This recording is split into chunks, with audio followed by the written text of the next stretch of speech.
മുന്നോട്ടുള്ള യാത്രയിൽ നമ്മൾ കുറച്ച് ആളുകൾ സ്വപ്നം കണ്ട് നമ്മൾ പുതിയ തലമുറയിലുള്ള ആളുകൾക്ക് എങ്ങനെ എളുപ്പത്തിൽ നമ്മൾ എൻട്രൻസ് പോലെയുള്ള ഒരു സ്ഥലങ്ങൾ അല്ലെങ്കിൽ പ്രീമിയർ ആയിട്ടുള്ള രാജ്യത്തെ ഏറ്റവും മികച്ച കോളേജുകളിലേക്ക് എങ്ങനെ അഡ്മിഷൻ നേടിക്കൊടുക്കാം എന്നുള്ള ഉദ്ദേശത്തിൽ സയൻസിന് അടിത്തറ പാകാൻ വേണ്ടിയിട്ട് ഒരു ഇന്റഗ്രേറ്റഡ് സ്കൂളിംഗ് നമ്മൾ സ്റ്റാർട്ട് ചെയ്യുമ്പോൾ ഇന്ന് ഇവിടെ നമ്മുടെ മലബാർ സ്കൂളായിട്ട് അസോസിയേറ്റ് ചെയ്തിട്ട് നമ്മുടെ 3ാമത്തെ ഇന്റഗ്രേറ്റഡ് സ്കൂളാണ് നമ്മൾ ഇന്നിവിടെ ഇനാഗുറേറ്റ് ചെയ്യാൻ വേണ്ടി പോകുന്നത്.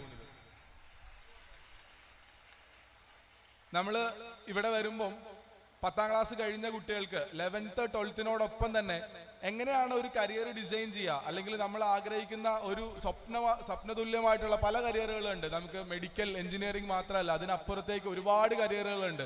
ഈ കരിയറുകളിലേക്കൊക്കെ എങ്ങനെ എത്തിപ്പെടാം എന്നുള്ള കാര്യം നമുക്ക് ഒരു കുറച്ചും കൂടി ഏർലിയർ സ്റ്റേജിലേക്ക് 10ാം ക്ലാസ് കഴിഞ്ഞ ഉടനെ തന്നെയൊക്കെ നമ്മൾ ഇന്റൻസീവ് ആയിട്ടുള്ള പ്രിപ്പറേഷൻ കൊടുക്കാനും അതോടൊപ്പം തന്നെ 8ാം ക്ലാസ് മുതൽ തന്നെ നമ്മളൊരു 5 വർഷത്തെ ക്ലാസ് റൂം എന്നുള്ള നിലയിൽ 8ാം ക്ലാസ്സിൽ ജോയിൻ ചെയ്യുന്ന കുട്ടിക്ക് 8ാം ക്ലാസ് മുതൽ തന്നെ അവരുടെ അഭിരുചികൾ നിർണ്ണയിച്ച് അവരുടെ ആപ്റ്റിറ്റ്യൂഡുകൾ ടെസ്റ്റ് ചെയ്തിട്ട് കൃത്യമായിട്ടുള്ള ഐഡിയാസ് കൊടുത്ത് മുന്നോട്ട് കൊണ്ടുപോകാനൊക്കെ നമുക്ക് സാധിക്കുന്ന ഒരു 5 ഇയർ പ്രോഗ്രാം കൂടിയാണ് നമ്മൾ ഇന്നിവിടെ ഇനാഗുറേറ്റ് ചെയ്യാൻ വേണ്ടിയിട്ട് നമ്മൾ ഉദ്ദേശിക്കുന്ന ഒരു സാധനത്തിൽ ഉണ്ടാവാം.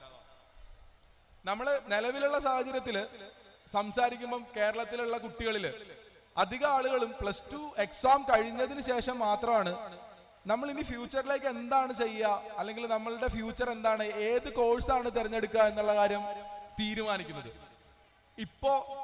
നമ്മളിപ്പോ ഫെബ്രുവരി മാസത്തിലേക്ക് അടുക്കാണ്. +2 എക്സാം, ഈ വർഷത്തെ +2 എക്സാം നടക്കാൻ വേണ്ടി പോവാണ്. ഈ ഒരു സമയത്തും +2 പഠിക്കുന്ന കുട്ടികളോട് എന്താ എടുക്കുക എന്ന് ചോദിച്ചു കഴിഞ്ഞാൽ എല്ലാവരും പറയുന്ന കാര്യം ഇതൊന്ന് കഴിഞ്ഞോട്ടെ, +2 ഒന്ന് കഴിഞ്ഞോട്ടെ എന്നിട്ട് ആലോചിക്കാം എന്നുള്ളതാ.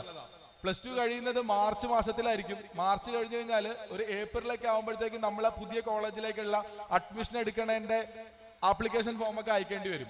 നമ്മൾ ഏത് കോഴ്സാണ് എടുക്കുക, അല്ലെങ്കിൽ നമ്മൾ എന്താ ചെയ്യുക, നമ്മുടെ ഫ്യൂച്ചറിൽ എന്താ ചെയ്യാൻ വേണ്ടി പോകുന്നത് എന്നുള്ളത് ആലോചിക്കാനും തീരുമാനിക്കാനും നമുക്ക് ആകെ സമയമുള്ളത് ഇതിന്റെ ഇടയിലുള്ള ഈ 2-3 ആഴ്ച മാത്രമാണ്. ഇങ്ങനെ 3 ആഴ്ച കൊണ്ട് കരിയർ സെലക്ട് ചെയ്യേണ്ടി വരുമ്പം മിക്കവാറും ഒക്കെ അതൊരു തോൽവിയിലേക്ക് അല്ലെങ്കിൽ ഒരു പരാജയത്തിലേക്ക് എത്താൻ വേണ്ടിയിട്ട് അതൊരു കാരണമാവുന്നുണ്ട്.